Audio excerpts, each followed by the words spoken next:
All right, we are live. Thanks everybody for joining. We'll hopefully get some more people coming in, but for now, I see we have CNC Auto Works, Robert's Garage, and maybe a few others. You guys make sure to comment. We'll kind of go along with the show and go off some of the comments. So I know last live Thunderhead 289 wasn't able to join. He said he had a side of the road tire issue on a trailer. So we may have him on another time. I'm not sure when, but we'll see what happens. Today we are going to be joined with these two gentlemen here. We got Roy Marko's Garage and NovaTazz, obviously. Hey. All right. I'm gonna pick on a little bit here.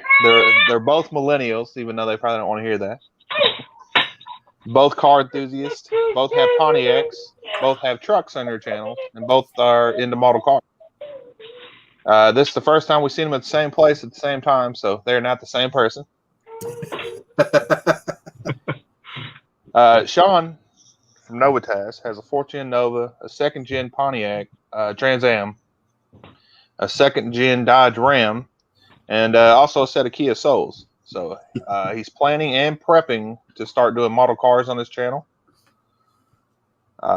He has a live every Sunday on his channel that you guys need to check out. So that's every Sunday. What time do you start your live show? 9 p.m. Eastern. 9 p.m. Eastern every Sunday. NovaTazz channel. Roy Marko's, which Roy's Marko Garage. We got Roy here from him. Yep. And his wife is also doing the comments for him. She's in the background. Rebecca. Yep. Rebecca, you want to come? She's right here. Say hi. Hi, everyone. There we go. All right, and let's see. He seems to have interest in a bunch of cars. So I'm not even going to start going through all his stuff that he has shown on his channel, but he has a lot for you to check out. He has old 50s Pontiac, 50s Hudson, a sweet, I think it's a 69 C50. 67. 67. Yeah. You know it. Okay.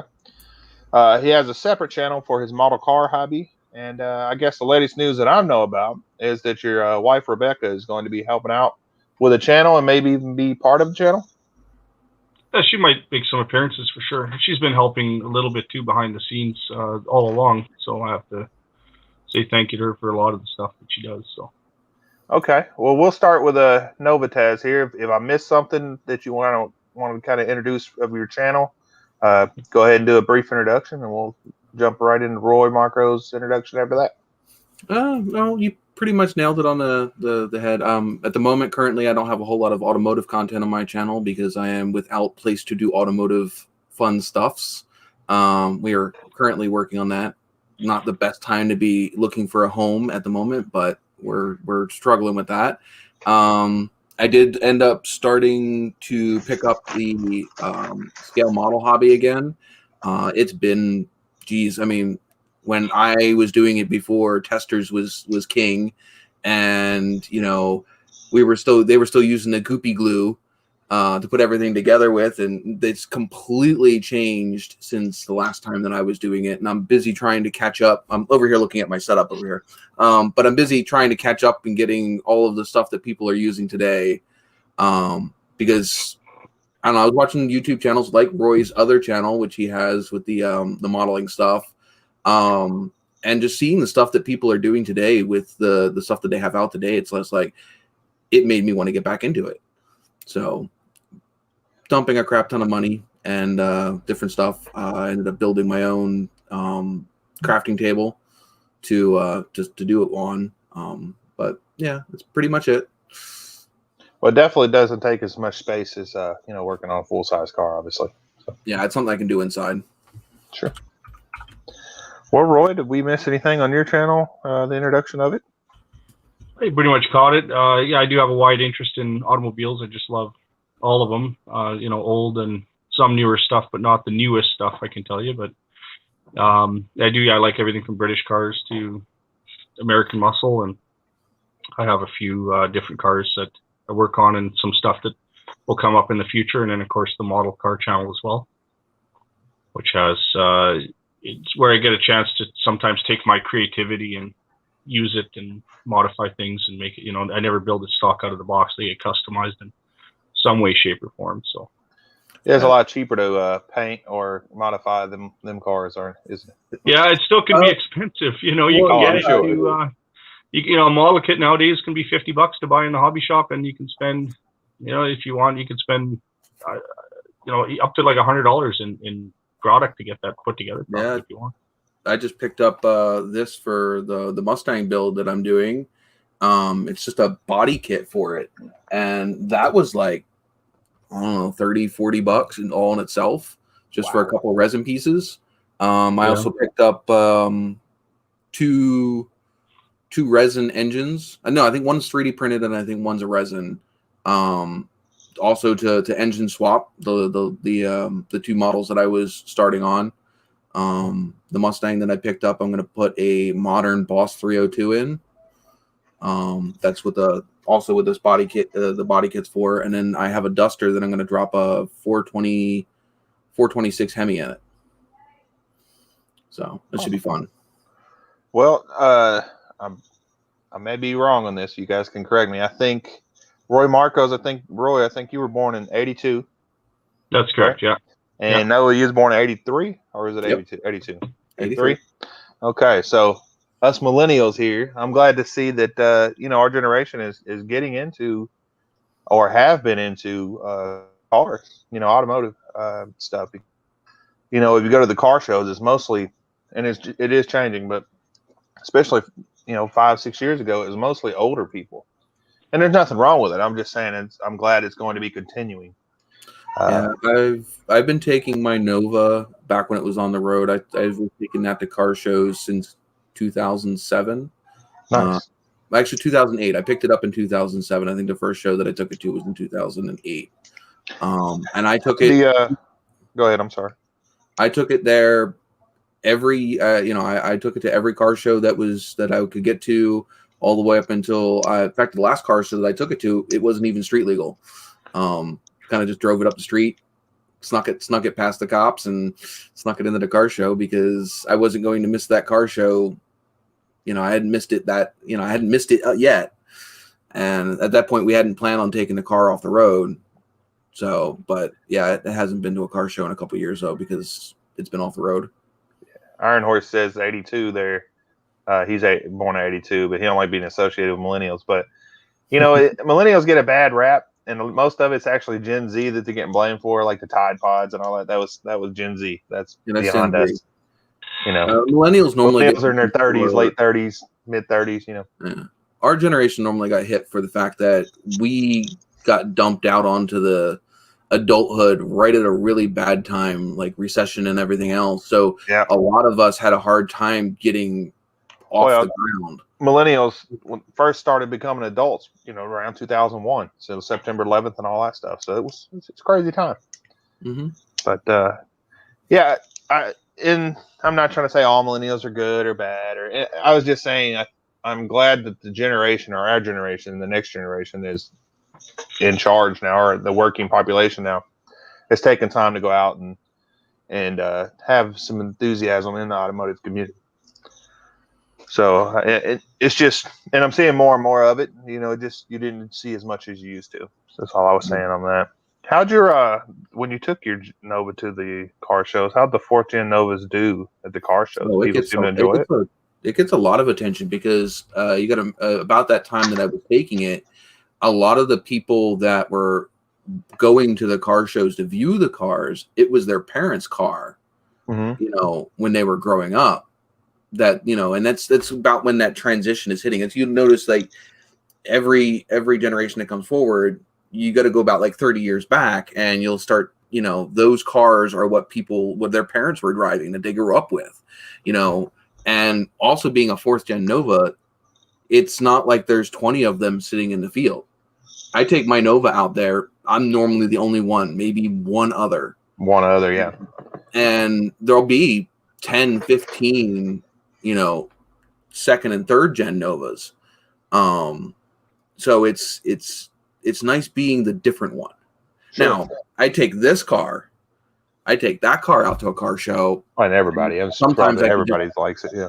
Well, no, they're more popular, so you see more of them. Oh, okay. They're not as rare, so like you get more. I'll get more attention to my Nova than I will the TA. Well, at least before I did the engine swap, I would say that. After I've done this engine swap with the car, the engine that's in it now, if that car's running, it's going to get attention. I got you. It's got a nasty cam lobe to it. You know what's crazy is I'm starting to see some of the Dodges like you have. I'm starting to see some of them at the car shows. The Rams. Yeah. Yeah. Of course, they're customized, but still, it's a lot more than I used to see them. So, and I haven't seen any C50s at the car show. So, you got to get that out there.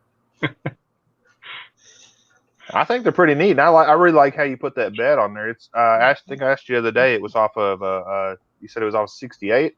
It's a 68 Chevy truck bed, but basically the same from 67 to 72. The only difference not having the corner markers in 67. Right now, but the C50 is a dually, right? It's a dually, and it basically starts C40, 50, 60, 70, and they go up by basically C30 is a 1-ton, which still is on the smaller cab. Sure. I shouldn't say cab, the front fender's an arrangement like that, chassis. Right. And then it would go up from there to like a 1.5-ton being a C50 2-ton, and C60 is a 2.5 ton, and then a C70 is a 3-ton. But like mine being a C50 had some upgrades on the spid sheet that would make it good for 18,500 pounds, which puts it more in the 2,500 pound. So are you going to drop it or put airbags on it or anything? No, I'm not into that kind of stuff. Being a young guy, I'm not into. I don't mind resto mods and stuff, but I don't like modernizing stuff and not everything. I'd like to build another one that's on maybe a different platform. Right. That would be lower, but the one I really would like to keep and drive and stuff is the one that has the old, the way it drove back in 67. Sure. Yeah. Okay. I really like the look of that bed on there. Did they come with that? Did the C50s come with beds on them at all? No, they just would be cabin chassis, and then they could either have a flat deck or they had different wheelbases. I have a 69 C30 I just picked up that, unless you follow me on TikTok, most people probably don't even know about it. Or maybe I think I might have put some stuff on Instagram, but yeah, I'm going to have to do something like that. I don't know if they came with beds or not, but I think a C10 bed would fit now that I'm seeing yours. So. Yeah, the only thing is it would be lower to the ground and look more like if it was a dually back in the day. Sure. Which I may, if I do end up working on it and doing stuff with it, I might just fix it, get it running good and sell it, just so I can buy more projects and continue on. Because that's what I do is buy and sell cars. That's my business. So yeah, that's how you make some money for sure. Sure. So I might do that. And C30s are pretty rare. Not as I like them too much. I fall in love with them. Even you pick up something that you might not like, and you're kind of like, oh, I want to keep this, right? So that was my Nova. I didn't think that I didn't like my Nova when I first got it. My first car was a Fortune Nova 75. In fact, I got a little stencil or whatever up there of it. Mine was a 4-door with a straight 6. But yeah, back then, when I first got it, my mom was like, "Oh, it's jalopy." Nobody cared about them cars, But now everybody's like, "Man, I wish I had one. I wish I would have kept mine." So. Yeah, I definitely watched. I've run a Facebook group obviously on Facebook for the 4th gen Novas, Omegas, Venturas, the X body platform, and it is definitely grown in the last 13 years that I've run that. We started. They get a lot harder to find. Yeah, we started out with 20 people. We got probably close to 5 or 6K subscribers now. Well, and you got to think about it. When we were born or growing up in our young days, the cars would have been what our family had. A 10-year-old car, a 12-year-old car. All right. So yeah, growing up, we had a 1980 Malibu, so I have some sort of a G body, right? It just has some sort of fond memories of those cars. They were really awesome. I like them cars a lot too. Oh, they rode nice, drove nice. Yeah. You guys noticed. I noticed. Yeah, it's a great cup holder you got there. Yeah. Keep my root beer nice and cool. Fortunately, you don't warm it up with your hand. You have to send one to NovaTazz. I don't think he has one. So didn't I send one to NovaTazz? I got a Cleatus sticker. Yeah. Yeah, so do I. Oh, look at you go! Both of y'all got some. That's awesome. I gotta clean the shot glass, but it's downstairs. Not shot glass, tumbler. Speaking of that, anybody in the comment section, anybody watching, if you would like some Stuff with Cletus stickers and don't have any, reach out to me on Instagram or Facebook, and we'll see if we can get some sent out. And also, speaking of that, I'm going to do some kind of giveaway. I haven't done one in a while. I'm not doing anything crazy big or anything. Maybe some T-shirts, and I've got a bunch of stickers from other channels that people sent me. You know, they sent me 2 and 3 and 4 stickers that I can't do anything with all of them. So I figure I'll put a package together and send them out. So for this giveaway, I just figure between this show and next show, just for people commenting in the chat, that'll put you in the drawing. And then that not next show, but the show after in July, we'll draw a name out of the people and see who wins. Nothing big, like I said. Oh, it's good. Stickers are fun. Yeah, I actually have a few left somewhere, but I used to print them out. But since I've had them up on Teespring, I haven't had any printed. And I've changed them since these were my old ones. So these are like OG, old school stickers. So even my logo is not even the same anymore. That was before I learned how to do a lot of digital editing. Now my logos are all vector image, so they're nice and smooth and all that. Nice. I gave a sticker to a friend of mine. He put it on a magnet, so you can put it on your toolbox or your fridge. Okay. So you're not don't have stuck to worry about with it peeling just it being off, in yeah. one spot. I never thought about magnets. That might help. I have a whole bunch of YouTuber stickers. I mean, there's Grant, Double R Restorations. There's another Grant one. I have Cletus. I have a bunch more down here. I have Old Car Guy, but I haven't put any of them up because I haven't had a toolbox that I knew that I was keeping, and I didn't have a space that was mine. I didn't want to put something up and then not be able to take it with me later. How is the house search going? Asking about we're getting beat out by conventional and cash offers since we have an FHA. Yeah, the house market is crazy right now. Well, like people are overpaying and everything. Yeah, 2-3 years ago, everybody was going with the FHA loans. You could get a house easy, and our realtor is saying like she's never seen it where the conventional and cash offers are beating out FHA loans. Yeah. So. Well, and then people. I don't know about your area. Down here, people are paying more. I've got a friend selling a house. Yeah. And she put it up for $120, which was a lot more than she paid for it 5 years ago. And people were like fighting over it. So I think the bid's up to like $135 right now. The problem with FHA loans is you can only put in an offer to what the home evaluates for or whatever. Evaluates for, yeah. So we can't compete with that. If they were going to do a what it's worth. We just got beat out. I just got beat out for a 3-bedroom, 1.5 bath with a 3-car garage. We got third offer. So we got beat out by a conventional loan that paid more than what the value of the house is. It's crazy. And we put in over 10,000 more than what they were asking for it. Right. It still got beat out. That's crazy. Old Car Guy stopping in. Hey, how's it going? Hey, Jason. Hey. Well, Roy, we'll start with you. Why did you start YouTube? Well, I use YouTube, to look up things and find out some stuff and also for entertainment value and purposes. So I kind of enjoy I worked at a high school teaching automotives for 19 years, and I decided to put out some knowledge and some things that I've done over the years. And it's, I used to work at a dyno shop too and building high performance cars, and I don't have any sort of record or pictures or video of what I did there. And so it would be nice to be able to put that stuff out there for other people to see and be able to learn from it and go back. And if somebody's looking to do a certain job, they might be able to use it for reference. So how long have you been on YouTube? About 3 years now, sort of. I started just sort of doing videos while I was still working. And then they changed sort of the program, and they dropped my position at the school I was working at, and so I decided to I would do little odd jobs on the side, so I was able to make enough with that to keep going, and now with YouTube I'm hoping that it'll become more of an income, and when that happens I can start doing more exciting content. So it sort of builds, but it's a slow build, but it's a nice strong build, it seems. So well, since I've started watching your channel, it's really grown. I mean, not that you were small before. I mean, it wasn't a huge channel, but it's really it's growing pretty quick. What it seems like. I mean, I know for you, you're probably wanting it to grow quicker.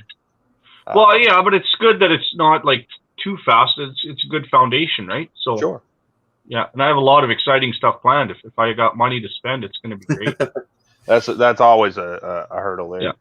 Do you think I guess what's your most popular build, or what's your most popular video for YouTube? You know what really was a turning point for me was putting that C50 together. It seemed to be because it was, I went and picked it up out of a guy's yard. It was sitting in the bush, and then, bringing it back up to where it is now.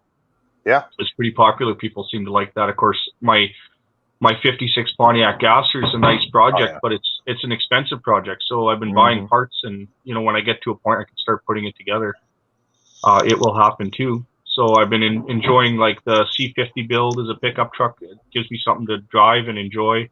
And then that 51 Hudson Hornet for the Great Beater Challenge, because it's being that it's low budget. I sort of it gives you a chance to work within those means. And then that 57 Chevy I'm building, well, I don't have to pay for the parts, so that's great. Yeah, that was kind of one of my follow-up questions on another question I have written down here. But your Hudson, your parts car, did you decide what you're going to do with it? The Hudson parts car was somebody, the guy bought it, gave it to me actually. I just had to pick it up.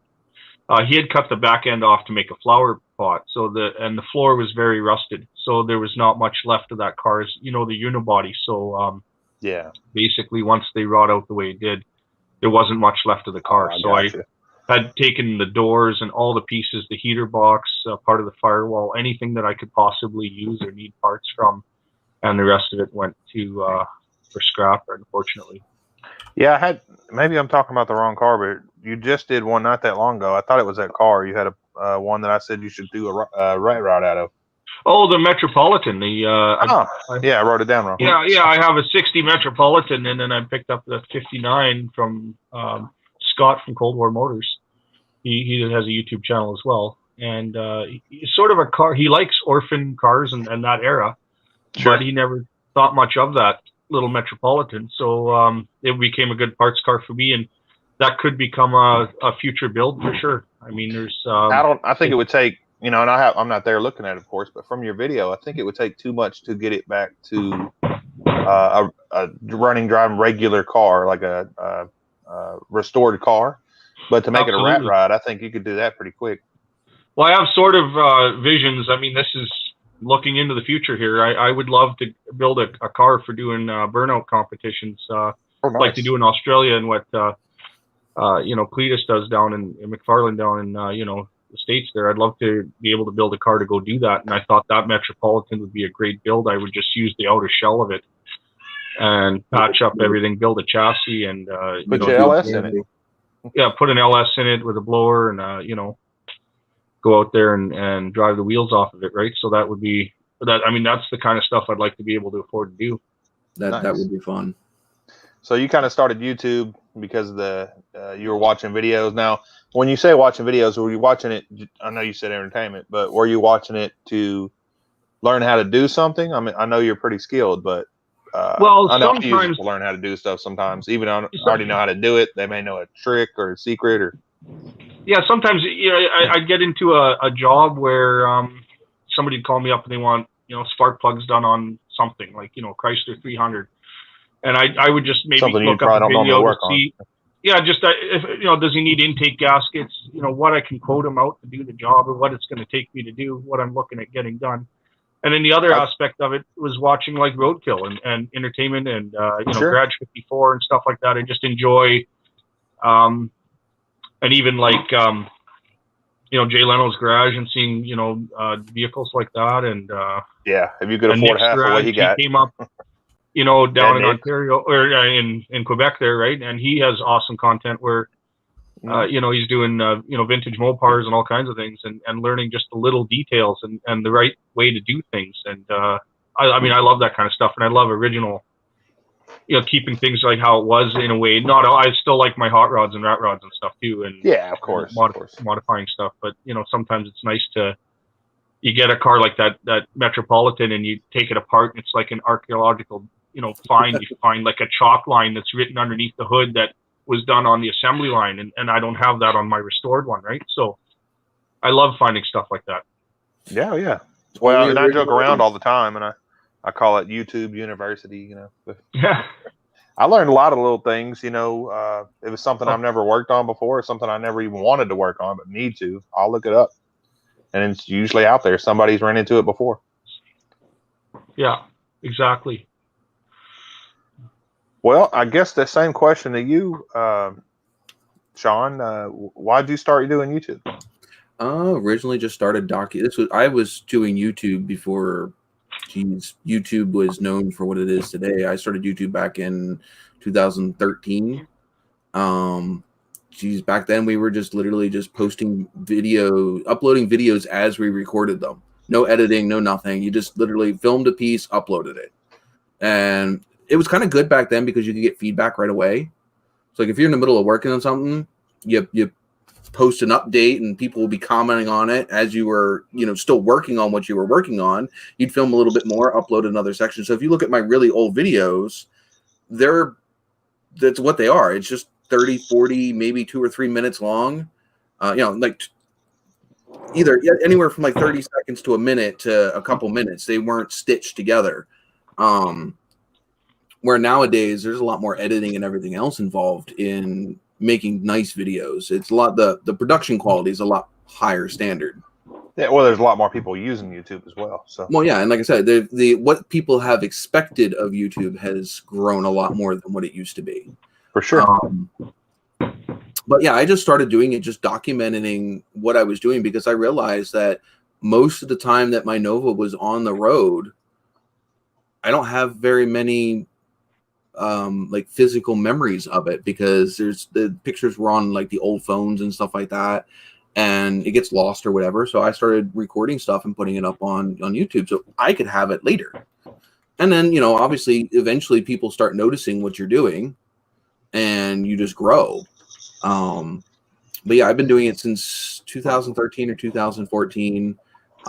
It wasn't until I think 2016 or 17 that I actually started upping my game and really putting out good stuff. And then, you know, life happened and I ended up having to stop for a while, started back up, and life happened again. So at least now we have the live things where if you can't put out a video, you can still go live and be in contact. Get on there and chat and stuff. Yeah. So it keeps your channel still relevant.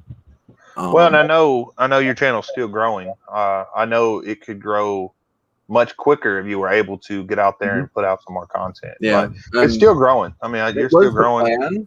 I mean, I just dropped like freaking 2-3K on parts for the car behind me, right before I lost the garage that I was working in.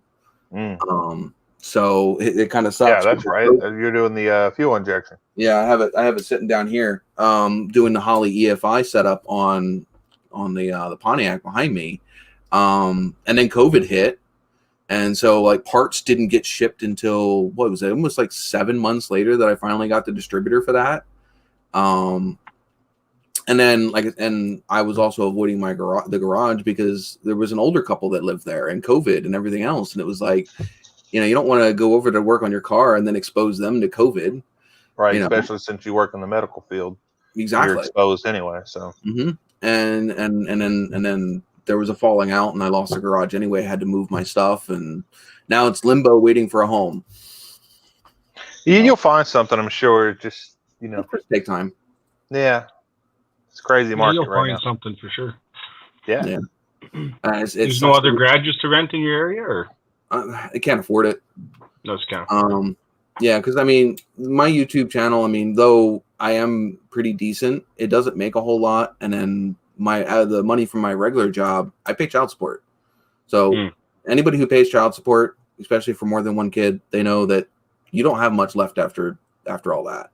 No. So that was another thing with the YouTube channel, is it would help me, be able to enjoy my hobbies. Which it does. It pays for some of it, but it's, you got to grow a little bit more before it ends up being to the point where you can quit doing what you're doing to be able to just do YouTube. Yeah, so you got to find that balance of time between, making the videos and then having to make an income, and so that's I'm just trying to make some money. I'm not as big as you guys yet. I think I'm at seven something right now, and you'll get there. Wrong. I'm ecstatic, but well, I mean, the thing is even when you are bigger, it's not until you get a lot bigger. So, I mean, like, I make even during the peak months, which is like right around the new year. That's normally when you get the most ads, because your ad revenue goes way up because of all the advertising for the holidays. Even at my peak times, and I have over 1 million views and 2,200 subs, like $100 to $200 a month. I mean, that's nothing to write home about, but it is definitely something more than if I wasn't doing it at all. I know for me, that money would be, something to keep me motivated. So, yeah. And that's kind of hard to do. I know. And I know people are like, yeah, you should try this. I just do, for me anyway, something that I want to do. And if it gets views, it gets views. And if it doesn't, it doesn't. So it's part of the reason why I don't do things other people want me to do. I do things what I want to, because it's my time, my money. I still have more time and money into it than I'm getting out of it. So I'm going to do me. Well, that's the thing. If you copy somebody, it's the same, right? You might as well do your own thing. Well, yeah, because you're never going to be as big. Jason's leaving. See ya. Yeah. See you later, Jason. Yeah, see you, Jason. Thanks for joining. But yeah, you see that all the time with YouTube, though. I mean, especially if you join the groups on Facebook and different things. They're like, well, how do I make it big? And what are you guys doing? And all that. Just be the biggest people. The people that get the biggest did their own thing. They didn't do what everybody else was doing, and that's why they got big, because they're different. Sure. If are you that one fish that's out by itself, or are you hanging out with a bunch of other fish, trying to talk to people that what I mean? Like, what is it? A little fish in a big pond, or a big fish in a small pond? Something like that. Yeah. I love all these groups that we're in, and we get some tight knit community. But when you're trying to grow, you need to put that fishing pole in a different pond. Well, Roy, what do you have that you're working on right now, still on your channel? I guess that I know you got obviously the C50, but well, right now I got to get my customer's 57 Chevy done, and it's just so tedious and little tiny jobs. I wanted to film every little thing, but it's just a lot of sometimes you're looking at a line for an hour, how are you going to route it and stuff like that, and then you end up doing it. Nobody wants to watch that, right?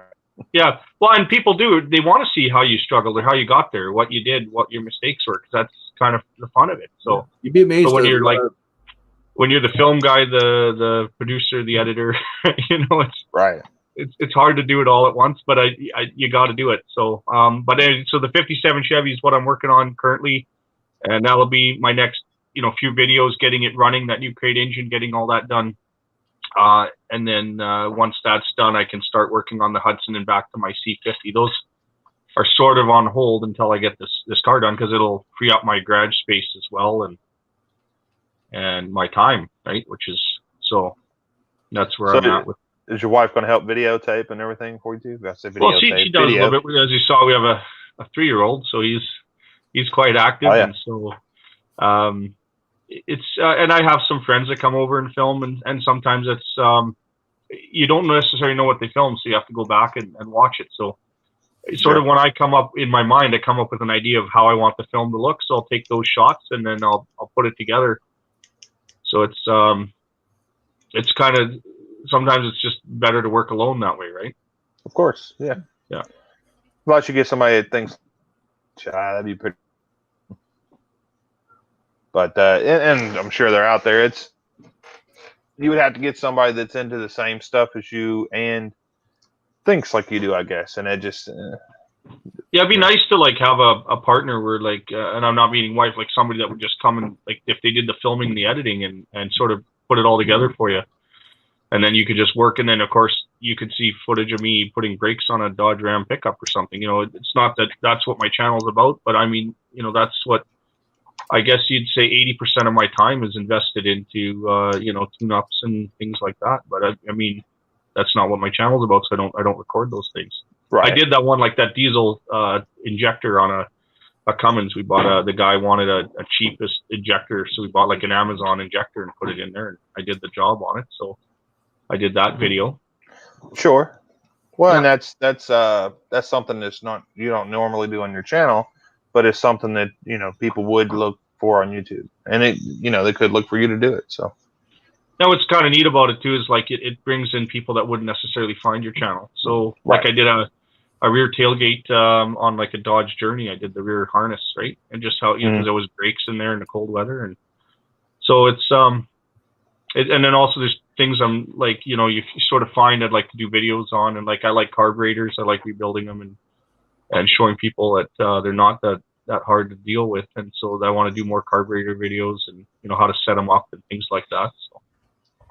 Well, with doing all that, you have a lot of projects, you got customers, cars. How do you find time to have another channel doing model cars?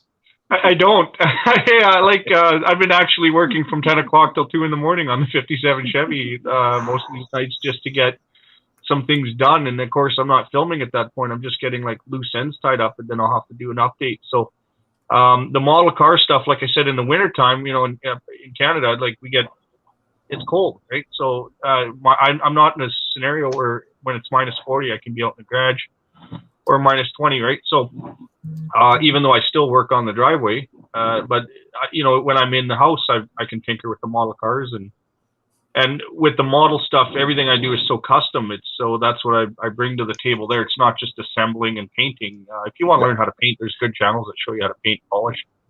Sure. But like I show you, you know, how I took 2 models and built a crew cab Ford truck instead of, you know, just regular. So it's that kind of stuff, the modifications. And even like, for example, you know, here's a 55 Chevy body that I put the 55 Nomad wheel wells into, right? So that's going to be a video on how I did that. And I got the other side to do. I want to actually do it on film to show how that's done. You know, so that's just kind of what I do. I bring that to the table instead of just assembly and paint, right? Yeah. Right. I'm not gonna lie, I'm anxiously waiting for the next model video because I am more of a loyal follower of your second channel than okay, you know, I'll have to get some. I've been so busy in the garage. It's been like a month, and I feel really bad for my viewers, and I'm sorry. So I've been just doing some unboxings, and you know, that's kind of what I can do. I can come down here and do an unboxing. I'm still working on that, you know, the Nova wagon and doing the interior. I was waiting for the update on. Yeah, I got the interior tub. You can sneak peek it here.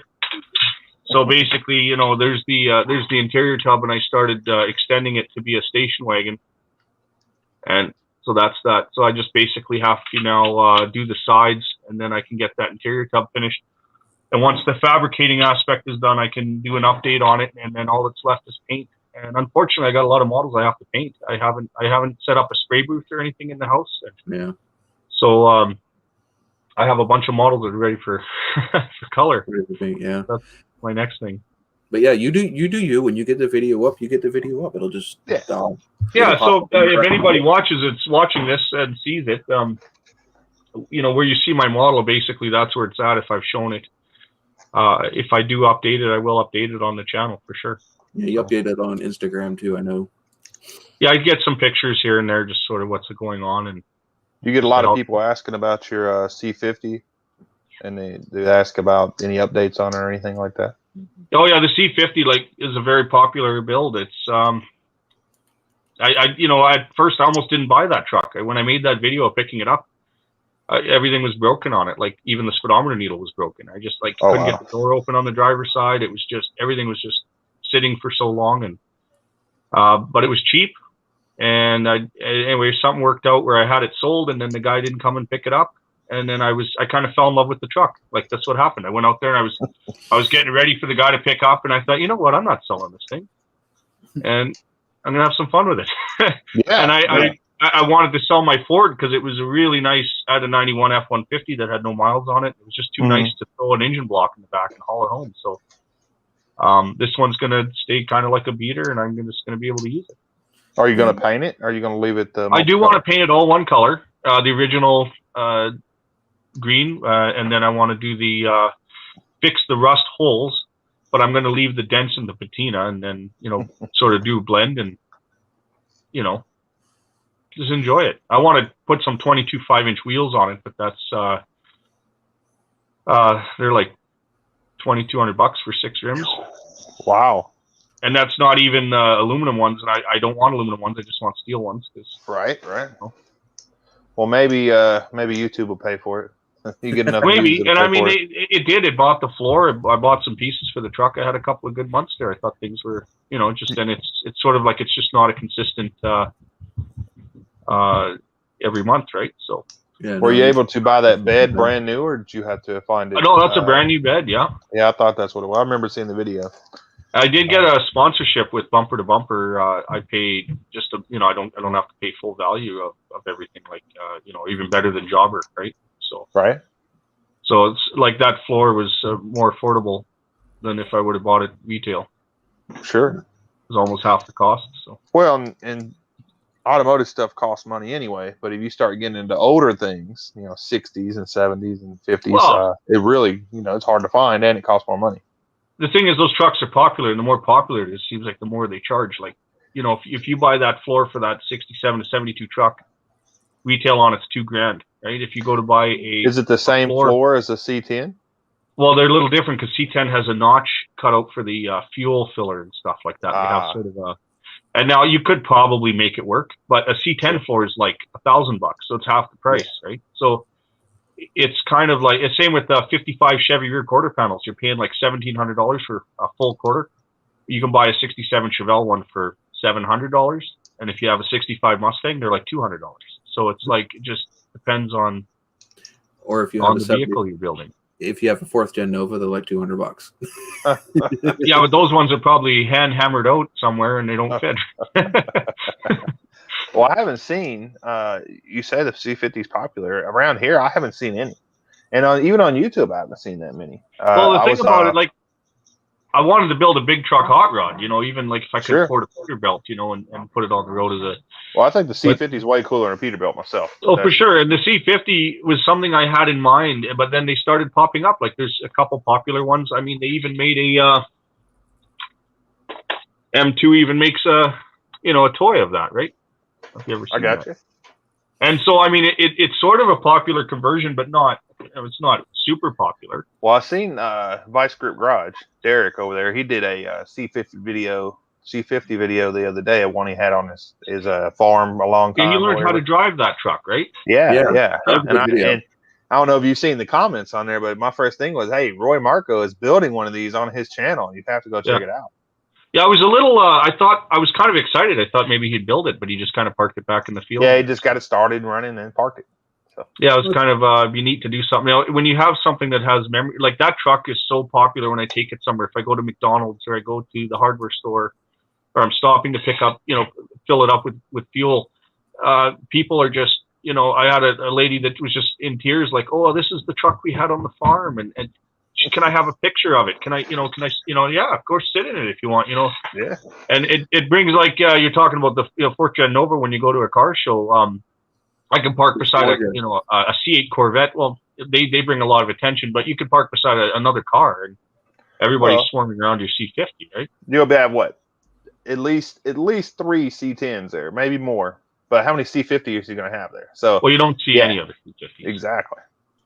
So you'd have people flocking to it. The C10s are beautiful trucks. Don't get me wrong, I love them. But just put the C50 out there, people are going to be looking at that one. For sure. I enjoyed when I went. I drove it the first time I took it there. Like, the seat wasn't bolted down, and I didn't have anything on the back, and it was still long, and I just had mud flaps and taillights. I drove it to the show, and then the next week I'd cut it down, and then I drove it there cut down, and then the week after that I drove it. Had like the seat bolted down, and then then the truck box was on the back. So it's kind of neat every week or every other week or something neat, right? Are you guys opening back up there in Canada? No, it's still pretty, I mean, there's still people that, the car guys seem to always want to meet. So we're always at cruise nights. But, we keep our safe distance and stuff like that. I mean, but it's still pretty good, Good. We have our car scene here is back up and going pretty strong. If you watch any of the like Send It Steve, Street Speed 717, they're local to me, and if you watch them, they're going to car shows and stuff. They seem to be pretty big. I haven't gone to any, mainly because it's not as fun going to a car show when your cars are at home broken. Right. It's you want to be bringing your toy, even if it doesn't look great, Exactly. No, I mean my Nova looked cool at a distance. It was never like, oh my god, 10-feeder car. Yeah. And same with the TA. The TA was always been a 10-footer too. I mean, it's not. I mean, it looks good in a picture, but then again, it's a picture. But yeah, it was one of the things. It's one of the things I've been kind of avoiding car shows because it's not as fun when you were the participant and now you're sidelined.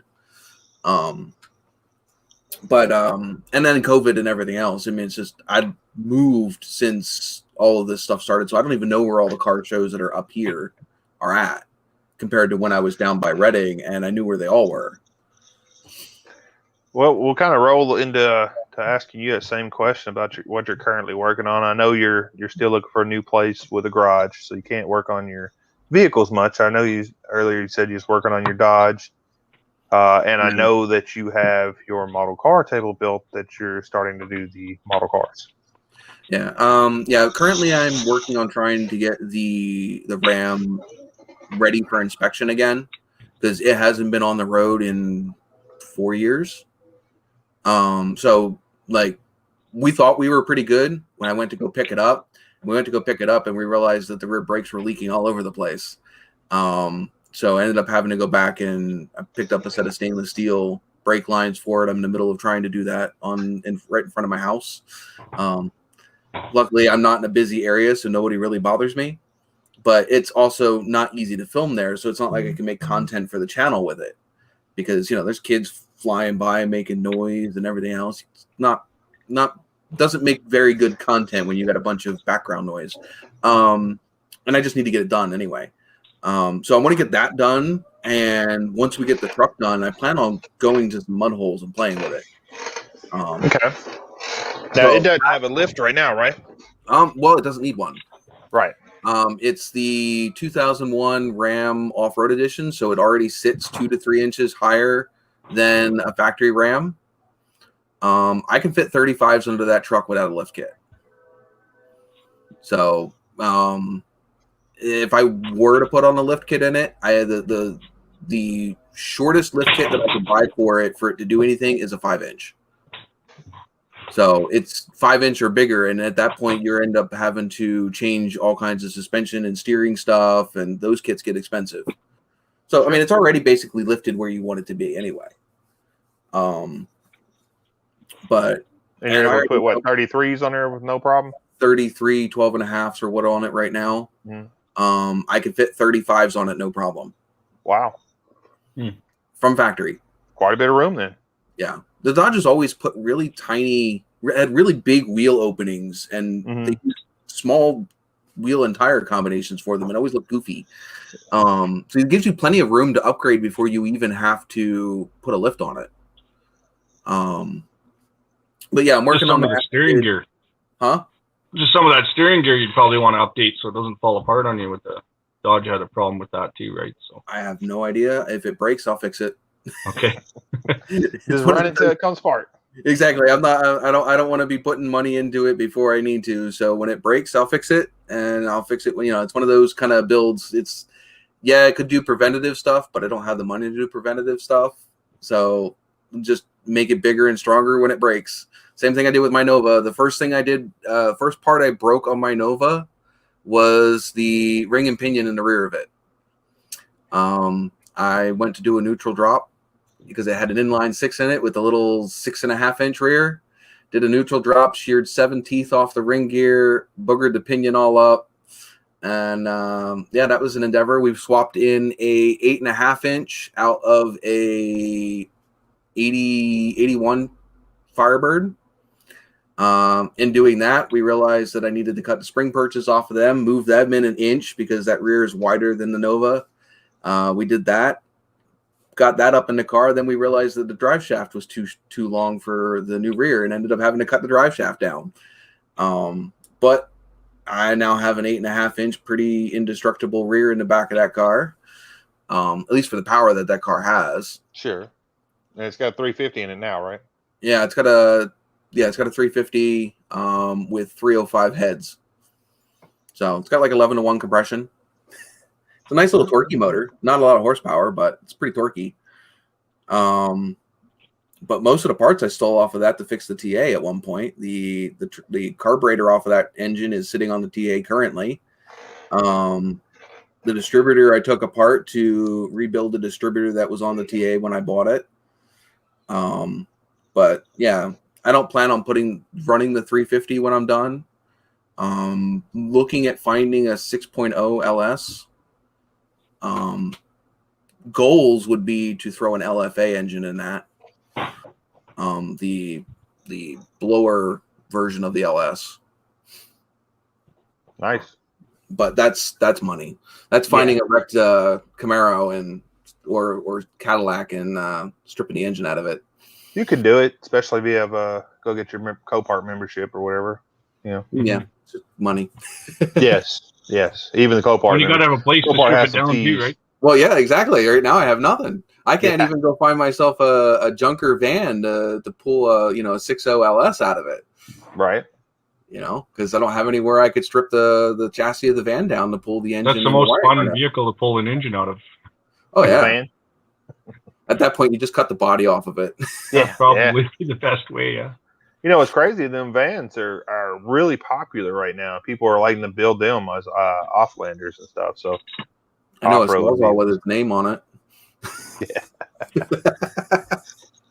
But yeah, and the thing is, Morsky has a 6.0 LS on the floor of his shop, he said. So there you go. That's what Legacy said. But you don't have anywhere to put it in, so. Well, no, yeah. Not yet. Help you. That's why and that's part of the reason why the Novas weren't in the shop to be built, because I've been wanting to build them because I want to build them before I build the Trans Am. Sure. Obviously, gain my following and stuff building the Nova, and then once I have that following and those views and the subscribers from building that car, I'll be better off set to build that one. That one's going to be more expensive. Because that one I'm looking at doing a Butler Performance 455 and making that fuel injected. So the engine alone on that one will be like $3,000. Iron Horse says pull the windshield and cut the firewall, I guess, on the van. There you go. Yeah. Pretty much. You'd hurt somebody's feelings, though. I'm telling you, them vans are getting real popular now. You just got to get rid of all that. You got to get rid of all that scrap metal on top of the engine. Just get rid of it, and then you can just yank it out. Sell the doors and everything. Sean, what are your YouTube goals for 2021? I know we're already in May here, going in close to June now. My YouTube goals for 2021 is to get back into a shop and start working on cars again, because I think people have forgotten that I'm actually an automotive channel. Not just a talk show. Let's call you Joe Rogan Experience number 2. You're just a podcast channel. Yeah, that's what I feel like. I'm just a podcast channel at this point. I've been doing it for, 2.5 years now? Well, are you going to be putting out videos for the model cars soon? Yeah, I'm waiting on, obviously with everything else, with the truck right now taking up money, the money that I was putting into the picking up the model stuff, I've had to dump into the truck to get parts for it to get it running, because obviously I can't leave it on the street not inspected. I didn't realize that model cars are that expensive. I mean, I have a few. When I do something custom, I would change the wheels from one model kit to another model kit or something. I don't do what you guys do or anything. But. If you have a collection like I see Roy's got sitting behind him, you can do stuff like that. I don't have a collection like that. I'm just starting. 12 maybe. I actually have parts. Like I got bins of just tires. I had Yeah, that. hey. I had that when I was doing it way back when, but I don't have any of that stuff anymore. So I'm starting from scratch. I'll send you a care package. There you go. I know the MPC 118 scale Firebird I picked up. That was $45. Yeah, send them a care package, Roy. Send them send like 3 tires. So make it hard for them, though. Yeah. But I mean, I've got 1, 2, 3, 4, 5 actual kits sitting here. 2 of them were donated by Nick's Track Shots, who has a YouTube channel. He gave me his old kits that he's no longer doing. And then 2 of them I picked up because I wanted to do them. One is the 69 Boss 302, which I said I'm dropping I'm engine swapping, and parentheses because it's just plastic. Engine swapping a modern 302. I'm not sure if the modern 302 is a there's the I think it's the engine out of that. Hold on. There's the Boss engine there. I didn't open this one yet, but I don't know. I have it here. I have them in these. I see a Chris from Legacy Garage there. It's heading out. Hey, Legacy, if you're still on there, Chris, check your Instagram. I had sent you a message earlier. It's from Iceman Collections. It is the see the top. This is the intake off of it, and then you can probably really see it that well because it's so tiny and they don't want to focus. Oh yeah, that's that intake. Yeah, that's a 3D printed one. Yeah, it's 3D printed. Yeah, that stuff like that kit must have cost you what, 30 just for that or what? A little bit, but you could buy the whole. You could buy the whole kit for that, and then you get extra, all kinds of things, right? Well, and I didn't know which model kits had all of that stuff, so it's again also knowing. And then I also have. There was actually a guy that I wanted to buy model engines from, but apparently he passed away a couple years ago, and there's been nobody making scale like just engines or parts for a while. But this is from B&L Resins. It's a 426 Hemi, which is that's a lot better detail than the ones that come in the kits too. That's part of the ones that I find is some of the detail that are on the kit models, because the tooling is all the way from back in the 60s and 70s, that there are not a lot of detail in them. Well, if you ever need something like that, get a hold of me. I can send you Hemi engines and stuff. I got even stuff out of built-ups that's restorable. So yeah. I just don't have a lot of modern stuff like LS engines and the new Hemis and stuff, but anything. Well, that's what I wanted to do with the Mustang engine. I figured I want to do the Mustang, make it a retro. I don't know what they call them, retro custom or whatever. And then the Duster, just wanted to make it a mean, nasty, like old school street car. Do you have a Nova from like the 4th gen Nova yet? As a kid? I had one built way back when, and I lost it when I lost the storage unit. So I have been looking for a 124th or 125th scale. The AMT made it. I'll have to if I come. Yeah, across I had the AMT one. The AMT one is actually, I think it's a 79 hatchback. Right, I think so. Yeah. Which are a little different, but they're close enough. They did make some 75 ones and some 76. I think there's a police car one. They did, but I think that's a 4-door.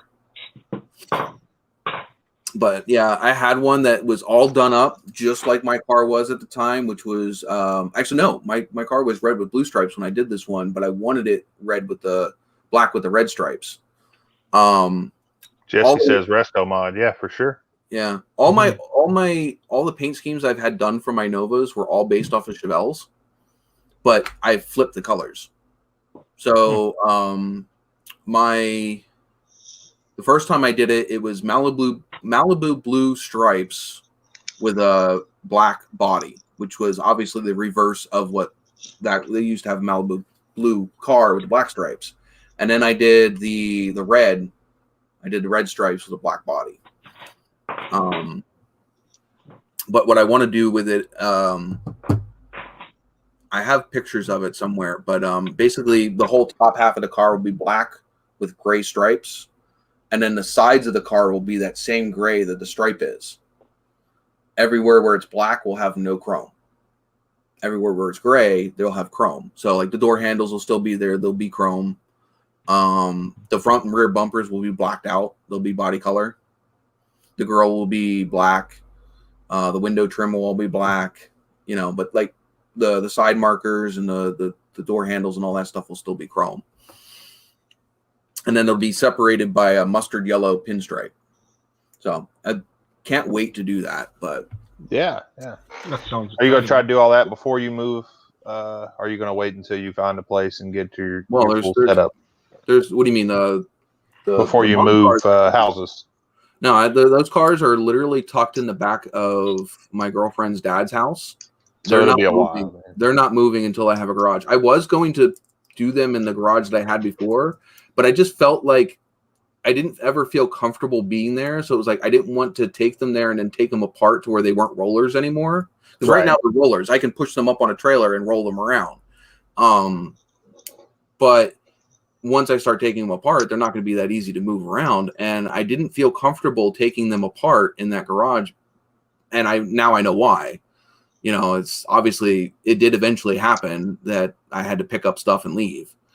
Can you imagine if I had to pick up a body that was on a body dolly? Right, you'd be picking up parts for days, and then think about trying to put it back together later when you get it all apart. I already have that problem. I mean, you got to think that I started this Trans Am when I lived in Reading, and I started it on a street. Wow. You know, so I already have problems with figuring out where the hell I stashed this part or that part because I've got parts all over the place. And once you take a car apart, it becomes 3 cars, right? In the amount of space. Yeah, you never know if you ever found all the parts and put it all back together. But I plan on buying for this, at least the TA. I plan on buying new bolts anyway. So, well, Roy, what are your YouTube goals for 2021? Well, I'm hoping to get up to sort of that 10,000 subscriber mark. It's a big goal to hit, but and I got some big projects with that, finish up that 57 Chevy and the Hudson build and hopefully do that Grape Beater Challenge. So that's a fairly big sort of it'll lead up to it and then the event itself. Sure. And then that car will be with my channel for future things. Like, there's a winter sort of race that gets put on and hopefully maybe I can do something like that, take it, do some road tripping with it, things like that. So do you ever come down to the United States? I'd like to. I mean, I can. It's just obviously right now it's not much to do. I mean, I'd love to do a trip and meet up with Jay Leno's garage and things like that. I'd love to, and even come and see guys and sure all the other YouTubers and in the community and things like that. It'd be nice to see all the different YouTubers for sure. I know Canada is pretty big. Are you near any other Canadian YouTubers up there that are in automotive? The closest one would probably be Cold War Motors in Ardrossan. He's about like a 25-minute drive from my place. Andy G's garage is another one that's close by. He's so just on the other end of town there. So I gave him a small block Chevy here not that long ago. He picked it up. And just it's fun. And I'd like to do a collaboration too with some guys in the future, right? I know Catalina's garage. She's in Alberta. Yeah, the western part of Canada. And then she's in the same province, and she was about a 2.5-hour drive from me. It's not terrible then. It's not terrible. I was going to go down on a cruise night when they open up. I guess they haven't done a lot. I thought I'd go on a Friday night, I guess, when they go cruise, and I'd like to take my car down. They have a few cruises that she's covered already. Yeah, do a little bit of a collaboration. I just was going to use my 56 Pontiac. It's probably the best highway car I have for long distance traveling. Yeah. Well, I'll tell you, if you come down here, man, you got to bring your C50. These guys down here would. I need overdrive and a highway gear set for that. I actually do have another gear set that's a 6.5 to 1 ratio to the 7. People would go crazy for that thing down here. They got those overdrive units you can just slap on the back of the transmission. Yeah, the gear vendors, but like your case, you're looking at $3,000 just to put a gear vendor on the back, right? So, it was my original plan with the Nova was just to use the Turbo 350 and put a gear bender on the back of it, and well, you could always just find another one because I know you want to keep that one kind of original, but find another one and LS swap it with take a Tahoe or something, take the whole drivetrain out of it. Oh yeah, I could put an LS in this quite easy, and it's just the RPM, like driving on the highway. Like, I don't have a tack in it, but I'm probably doing at 60 miles an hour. You're probably doing 4,000 RPM. I think wow, you're burning that fuel. I think one of those stuff would look wicked rat rotted with a Peterbilt in it. Yeah. So I got another gear set to put in, and we'll see where that goes. And then if I could find a 5-speed transmission out of like early 90s GM, they had like those heavy duty trucks. Yeah. I can't remember what designation the transmission is, but if I put one of those in, then give me like an overdrive. 2500 or 3500. Yeah, they were like I think it was like a 45 and 55 or something like that. They were kind of like mid. This before they went into the Kodiaks. It's sort of, they had a mid-size, I don't know, kind of like a medium-duty truck. A lot of them weren't they running Allisons in them, the big ones though? If they were an automatic, but they did have stick trucks, and they were 5 speeds. Oh, okay. And fifth gear was an overdrive. Some of the older trucks in the 80s had 5 speeds, but fifth gear was a 1-to-1, just like fourth gear in my truck. I gotcha. You just had an extra lower gear. Or you could put a second transmission in and reverse it, and then you just shift that one into third, you get overdrive. There you go. Kidding. I'm not doing that. You get the big trucker stuff where they got like the 4 freaking shift knobs. Yeah, if a guy could get like even some sort of overdrive box out of, I don't know if there's some heavy duty trucks that would have it. A guy could put it mid range and then just have like a splitter. But yeah, I would need better tires to make the trip anyway. Right. And tires are not cheap. Well, that's where the 22.5s would give me another 1.5 inches of rollout in total diameter, plus that with that different gear ratio. If I could travel at 55, 60 miles an hour comfortably, which is like 100 and maybe 100, kind of thing here in metric there, you'd have kilometers. Yeah. It'd be drivable. It'd be a little more, than like right now. It really likes to go around 90, 95, and that's kilometers an hour. So okay. It's like these the Trans Ams and stuff. People think they were pretty quick or whatever. It gets up and goes pretty quick, but around, I would say 80 or 90, it's done. It's got nothing left of it. Because it's only a 3-speed. The thing is, it's not about the amount of gears you got. It's like the final drive ratio. The last gear is 1-to-1. So right, but but it runs out of gear. In these cars. Yeah, you could put like 308s or something to get it down into that. You could go faster on the highway. I think it's a 360 or 380 in the Trans Ams. Right. I know you could get them with a 410, but I think the stock ones were like 360 or 380 or something like that. I had 323s in my 76 Chrysler Newport. I had the 440 with the 6-pack. And I buried the speedometer. It was 90 miles an hour. It kept climbing. I don't know. When I hit the brakes, I was on the brakes for 4 seconds before it came off at 90 miles an hour. That was pretty scary. I've had my Nova up to stupid scare fast. Obviously, like I had a GPS speedometer. It was 130 miles an hour. Wow. In a 1977 Nova with a 305. I did not like getting my Nova above 70 miles an hour. The reason why I call it stupid scared fast is because the whole car starts to want to lift up off the ground. You literally feel like you're floating more than you're driving.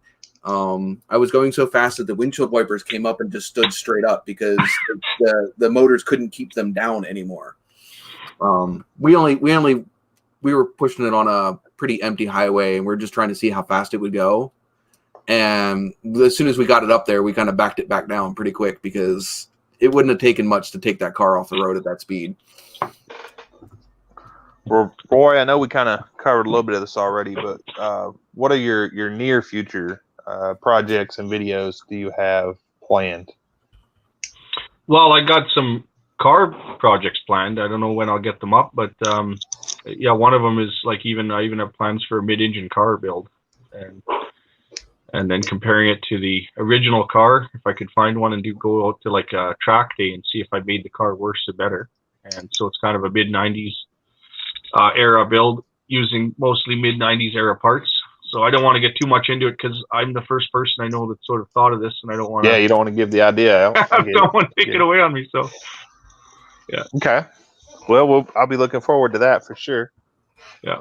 I got the car already. I just got to buy the drivetrain, so I got to find the donor car and plan it out. But I have a few other things to do, so that might be something that happens next summer. Yeah, you still got to get that 57, your customer's car out there, right? Well, there's that, and I got to get the trim on the 56 Pontiac, all the stainless on it, and so truck bed done in that Hudson. So, is it all original stainless? It's all original stainless, and it's all in pretty good shape. I got to pick up some clips, and then of course I got my Lotus 7 hanging upside down in the garage. That I sort of hinted that when I hit 10,000 subscribers, it'd be a treat to start on that. But I realized I can't start too many projects. I got to start finishing what I got. And of course, as a car guy, that's never finished. I mean, when my C50 is done, it's never done because maybe you'll engine swap it. If it's done, it ends up getting parked or sold. Yeah, exactly. I sell everything, so maybe I'll keep the C30 and start doing. If I could put a bed on it and get it looking half as good as your truck, maybe I'll keep it. I don't know. Every channel needs to have that flagship, that build that people cling to, and you may not even pick it, because that your subscribers end up picking the vehicle that they feel is your channel. Yeah, On your C30, there is that. Does it have a longer wheelbase than a pickup, or? I haven't measured it. I don't know, honestly. I know it, of course, is a dually, and it was a pulp truck. So I used to carry the logs and everything. Right. And it still has the PTO and the winch and all that on it. So if I were to keep it, I was thinking I would find a bed for it. But then leave the PTO and the winch on there so that I could hook up a trailer to it and pull cars onto the trailer with it. What about building yourself a ramp truck? Or a ramp truck or a flat deck? Yeah, maybe. I think it would be cheaper for you to build a frame and to lay, a wooden flat deck on it than it would be for you to end up getting a bed and converting it back over to an actual bed. Yeah. Well, I know where a C10 bed is for $100 off of 68 C10, which should fit a 69 C30. So yeah, $100. I can't beat it. Yeah, you can't. It's a little dented up, but no, it's a little dented up, but it's not in terrible shape, not rusted or anything. So. Well, the thing is, you can always get even my truck box is not perfect. It's not bad, but I mean, it gets you the idea, and then you can always upgrade the parts later. That's what. Yeah. It had a wooden floor to begin with, and it was all rotted. But I decided to go with a steel floor. But a guy could go back to wood. It gives you choices, and you can sort of, as long as you get the box sides out of it, that's the biggest expense. Gotcha. Yeah. Yeah. I'm not exactly sure what I'm going to do with it yet, but it'll be something like that. I want to build it, but I know I need to keep selling cars, and I don't. We'll see. We'll see how it goes. Those trucks are nice driving trucks, and the parts availability is nice, at least right now. Being a C50, it's different, but it has a lot of similarities. So a lot of trim pieces, dash pad, little things like that. Like it's the same piece, so you can buy it in reproduction. Well, and Robert's Garage does a lot of those. Pretty much everything that I want, I could find online or like LMC or something like that. Exactly. Yeah. Yeah. The hardest part I have right now is I don't have a whole lot of rust on my truck, but the bottom of my doors on my truck, like the frame, the rockers are good, but it's the bottom of the doors are rotted out on 3 out of the 4 of them. And then I think I have one fender arch, the wheel arch, that is rotted out on one of the fenders. So I mean, I'm lucky I don't have that much, but even finding those panels in stock right now, because those Dodges are so known to rust there and they're still so popular that it's just finding them in stock. I mean, I had to wait 4 weeks just for brake lines. So when I think of doing brake lines, I just pick up a roll of line and some ends and a flare tool. There you go. I would have, but trying to get it all the way back to the back of that truck without making, it was just by the time I would have bought all that line, it was almost as expensive as it would have been just to buy the stainless steel line, and it's already pre-bent. I don't have to play with it. Well, and I guess the same question to you, Sean. I know we kind of covered it a little bit, but what future projects or videos do you have planned to come out soon, or this, within a couple months? Or yeah, garage pending. Want to do the Holly EFI swap on the TA. That's the first thing that I have planned to do, because I want to drive one of the vehicles. I mean, the Dodge will be done, but I don't consider that a play toy unless I'm going in a mud hole. Them are pretty popular trucks, though. Like I said, I've started to see them at car shows and stuff. So people want to see them on the show, on the videos. It'll go through 2.5 feet of snow at 30 miles an hour and not even care. Yeah. So like that truck to me it's a workhorse and it's a play toy. But like, I want to drive my muscle car. That's my passion. I love the muscle car, and I haven't had any of them on the road since 2014. So it's been way too long, and so I want to get that. That's the only real reason that kept the TA from going anywhere was the fueling system. It just, the engine would not run with the carburetor that it came with. The carburetor was shot, and it would have cost me like $600-700 just to rebuild the stock carburetor. And have it jetted for the cam and everything that's in the car. And it just seemed to me that it would be worth it more if I want to drive the car a lot to switch it to EFI. Definitely be easier to start in the morning and stuff. It'll be easier to start. It'll make more horsepower because I have the distributor and everything else. So it'll control the timing and the fuel.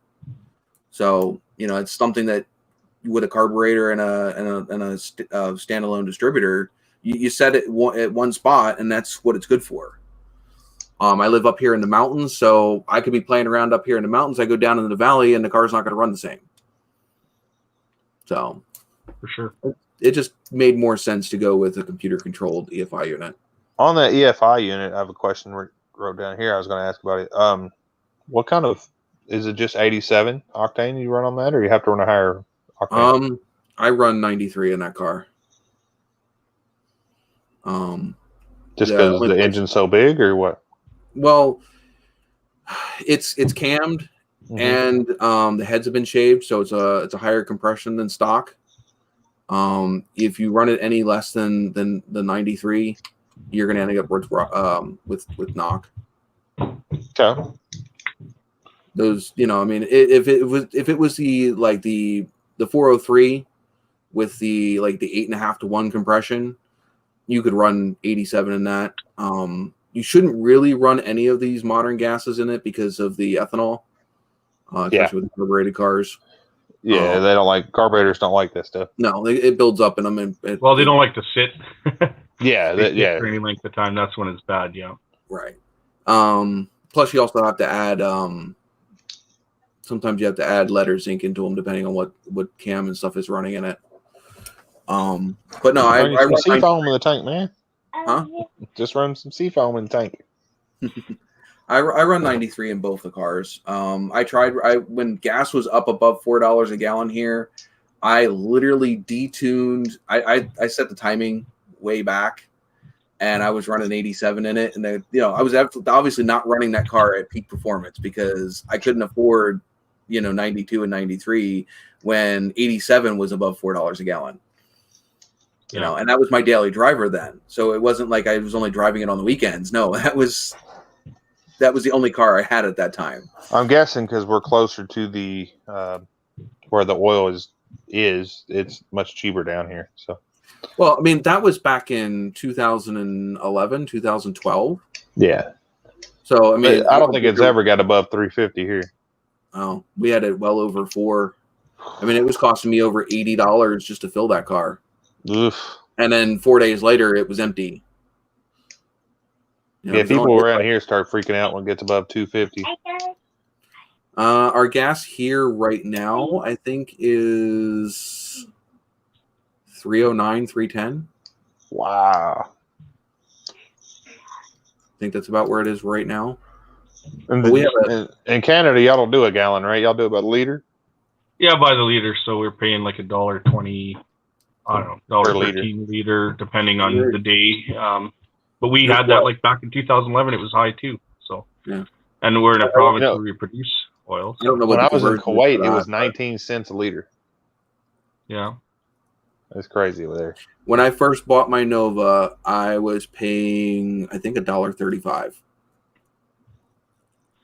It would cost me less than 20. It would cost me right around $20 to fill that car up, and it's got a 22-gallon tank in it. When I first started driving, gas was like $1.20, $1.25. That was 2001, I think. Something like that. 2000, 2001. What, let's see. I guess we'll stick with you, Sean. What advice on projects or YouTube would you give to people? Be you. I mean, it's been beaten to death, but that's the biggest thing. People have a problem. They try to be somebody else, somebody that they're not. They try to overhype themselves. Just be genuine, be you, do what you like, and somebody is going to enjoy your content. You know, and the more you are, obviously the easier it is to make videos because you're just yourself. You know, when you try to be somebody that you're not, you know, it's hard. You know, so just be you and enjoy what you're doing, and somebody else will enjoy watching you enjoy what you're doing. Okay, that's solid advice. I mean, yeah. Roy, what you got any advice on projects or on YouTube for?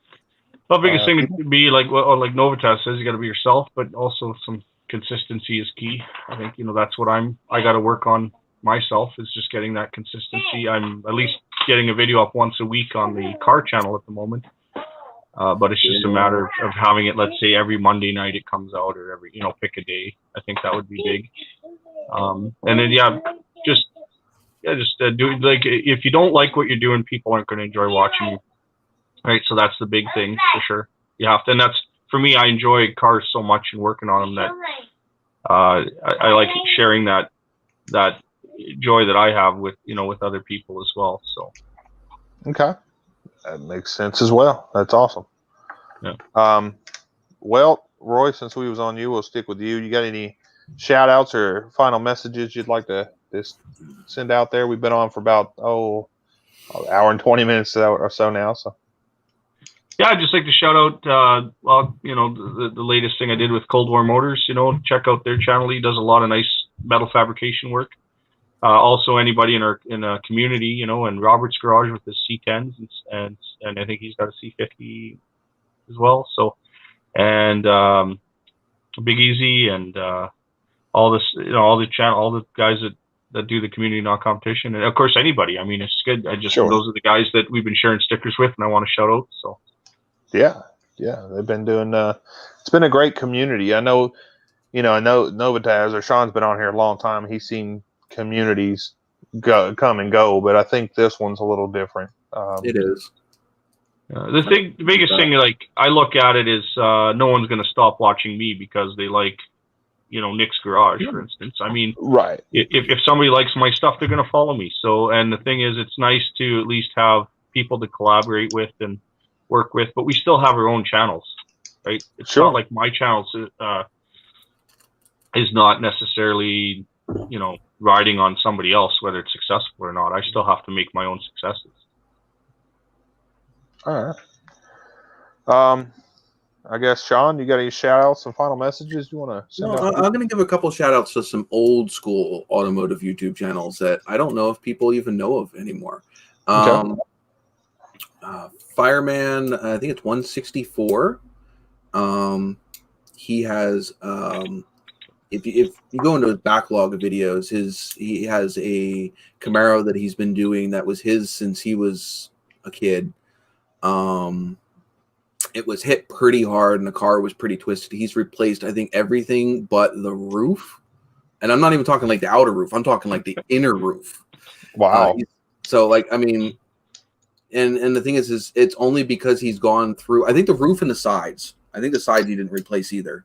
But the floor, the firewall, the roof skin, the quarters, the trunk, I mean, he's gone. It was pretty. If you like car restoration videos, that's about as far as you can go with a Chevy without just replacing the whole car.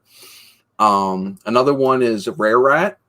He did a whole build series on restoring his car he got when he was 13 years old. It was a 67 or 68 RSSS in butternut yellow. But he had that car all the way up, and his goal was to restore it so that way his daughter could take it to her driver's license exam. So she got to actually drive that car for her driver's test.